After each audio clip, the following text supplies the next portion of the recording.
everyone, welcome to the Winner Circle. I'm Derrick. And I'm Cody. And we're here with our next evicted house guest, Alyssa.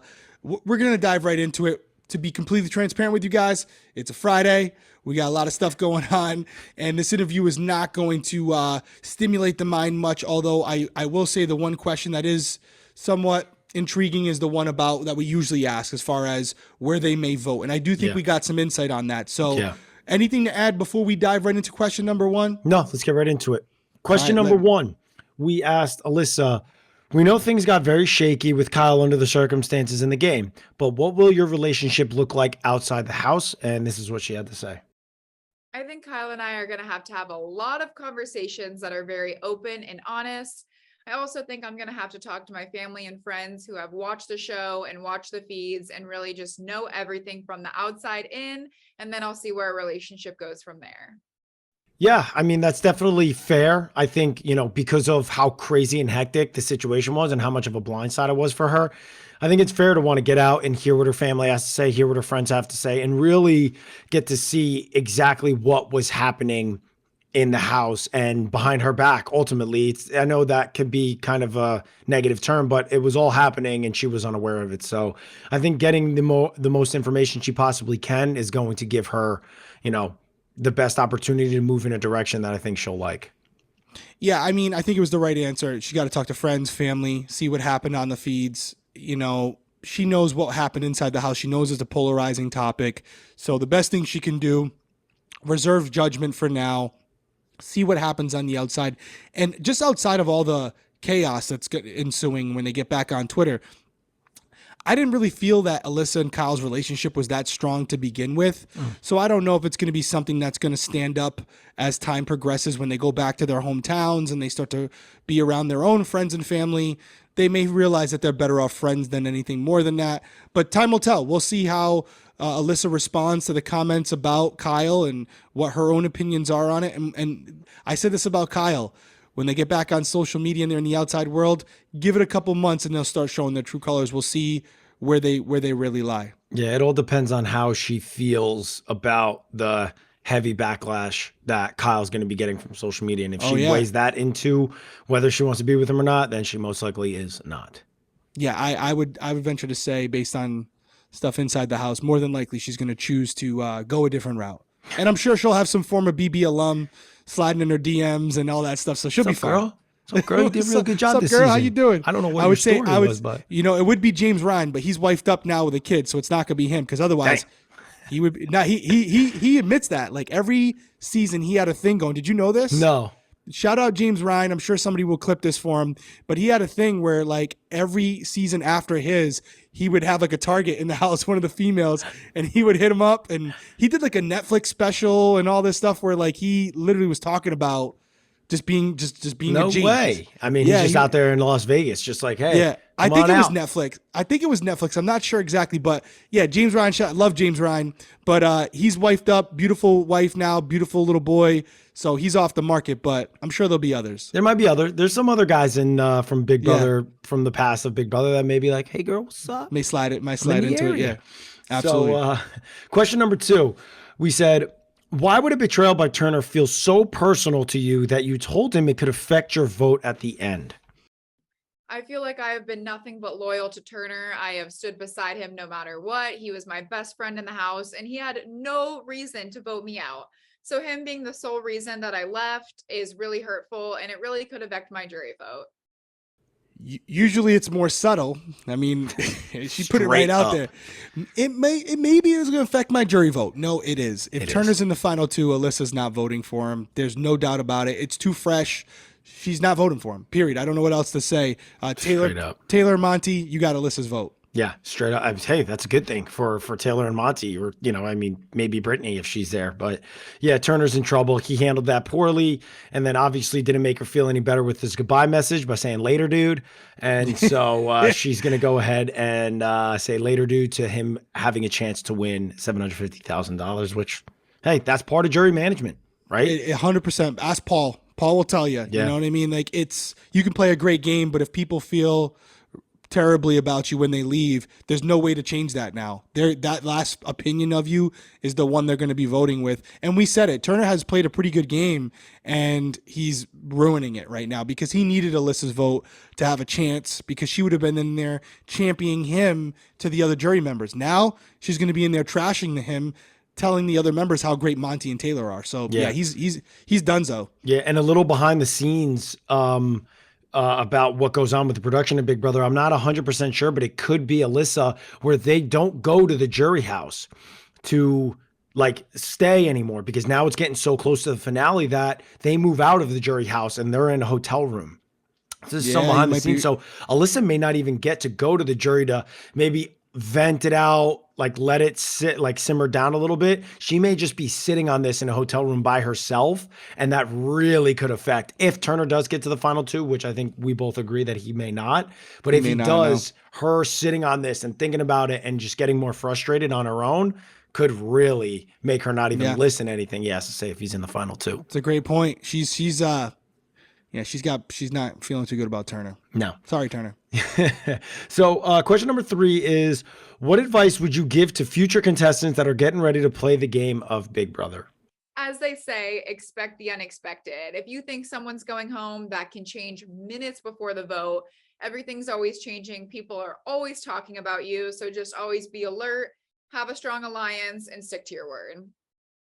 So what I'll say about that is that if you're the person that is finding out about votes flipping right before the eviction, if you're a future house guest and that's happening to you, that means there is an alliance that is deciding what is going on in a week, and you're not part of that alliance. So you should really start to figure out what is going on inside of the house and who this alliance is, so you can start building outside of that and maybe start targeting them, because that votes don't just flip the day of anymore. That's like old school Big Brother. New school Big Brother, there's usually an alliance that's determining the vote. And if you're finding out last minute, like, oh, I don't think the vote's going that way. If you hear that exact line, oh, I don't think the vote's going in their direction, so I think I want to vote with the house, that means that there's an alliance.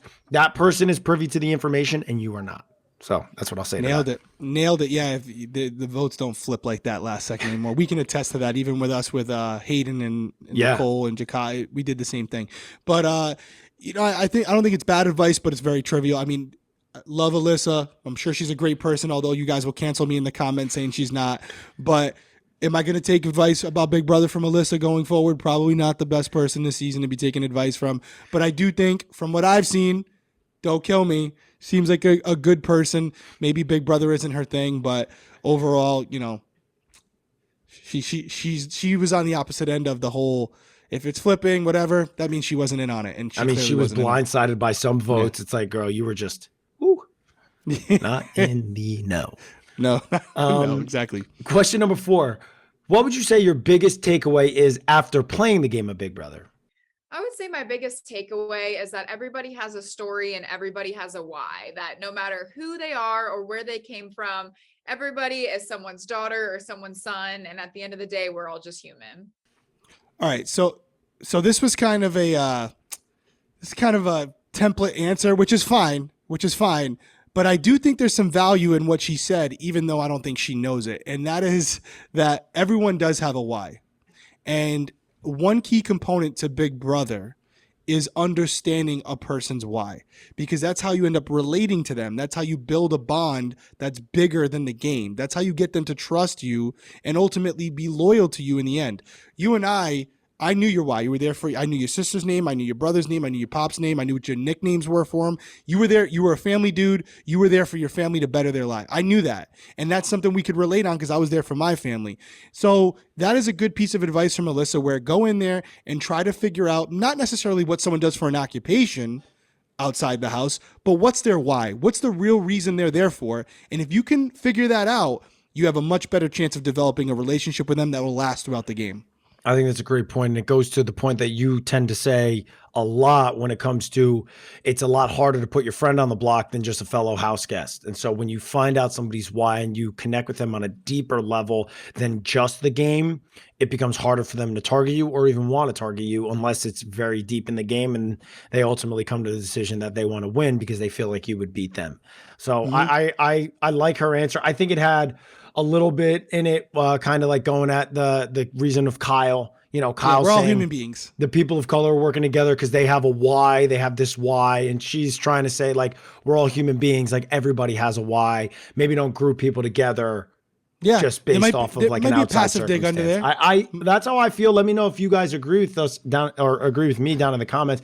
But that's what it felt like to me. It felt like a little bit of, you know, I got to clean up for Kyle also. Because she didn't really say anything like that, you know? You're probably not wrong. There's a lot of people peppering her with questions today in all of her interviews, and I'm sure a lot of them are Kyle-based. So she's kind of developed a mental template of what she's going to say and how she's going to gear it and what direction she's going to take it. So you're probably not wrong. There's probably a couple meanings to that. Like I said, she had her reasoning. I'm telling you another reason you can look for it for the future house guests out there. Yeah, and I think your reasoning is for any future house guests is something that you really need to take into consideration if you want to do really well. Because you did that great on 16, and it's like you build a really great rapport with somebody to the point of like, oh, I'm not targeting Derrick. Like, oh, I have to target my friend Derrick. Oh my God, I don't want to do that. I'm going to target somebody else. There you go. Question number 5. Who would you like to see follow you out of the house, and who do you feel is in the best position? I would love to see Turner come right behind me in that house because he had no reason to vote me out. I've been nothing but loyal to him and such a good friend. So I think he made a big mistake by voting me out. And I hope that comes back to bite him in the butt. And I think that Monty is in the best position. I feel like no matter who wins HOH, the other person, either Taylor or Turner, would have their vote to keep Monty in the house. So I think he's in a pretty good position come finale night. That's a pretty interesting answer because it's like now if Monty's in the final 2, does she not vote for Monty? Even if like we went over yesterday, Monty and Taylor, if you guys haven't seen that video, be sure to go check that out. We need to go check that out. We announced who the winner of Big Brother 24 is going to be. So if you haven't seen that video, check it out. But I don't know. In the video, we said that Alyssa was one that was going to vote for Taylor. But now it's like, if Taylor's sitting next to Monty and she feels like Monty has played the best game and has positioned himself so well, does she vote for Monty? Could you see that happening? I absolutely could based on those comments. It seems like there's going to be a lot of respect amongst the house. I think what it's going to come down to really is who's going to give that better speech at the end. And frankly, I think it's going to be Monty and Taylor in the final 2. And if it is, they're both pretty good speakers. Yeah. So that's why this finale is going to be phenomenal. I truly don't know who's going to win, although we're putting our money where our mouth is and we're calling the winner. We think we know, but things could change and we won't spoil it here. We'll save it for Tiffany's episode. We already know who won the veto, what the plan is, all that good stuff. So that could also change the game because, you know, depending on competition wins, things like that, they could be a highlight of their game and what they ultimately try to convince the jury to vote for them for. Hey, listen, I have this many wins. This person has this many. Plus, we both played a similar social game. Vote for me. Yeah. Could happen. I right? had a hand in these people going home. I had a hand in this happening in the house. And so it really depends. This is one where I feel like people may come into the finale kind like knowing who they might vote for, but not 100% positive and could sway, right? Whereas last season, it was like, you knew. Yeah. I mean, really multiple seasons back. I mean, the only one that maybe could have been was season 20, where I feel like some people were a little up in the air, but thought it was going to go to Tyler. But it ended up going to Casey. So I'm actually really excited for this finale, which, if you guys don't know already, the finale is going to be on the 25th, next Sunday. And Derrick and I are going to be doing a after party live on the Winner Circle YouTube. So if you want to come by and join us, be sure to turn on those notifications and subscribe to the channel and make sure you have a cocktail because that's going to be the first thing we ask because we're going to have a celebratory day, Sunday fun day. Unless you're under 21, then that's illegal and you shouldn't have a cocktail. Safety first, folks. Safety Good first. catch. Great right? catch. You like that? You like that? Guys, as always, we appreciate you joining us here in the Winner Circle. We will see you next week.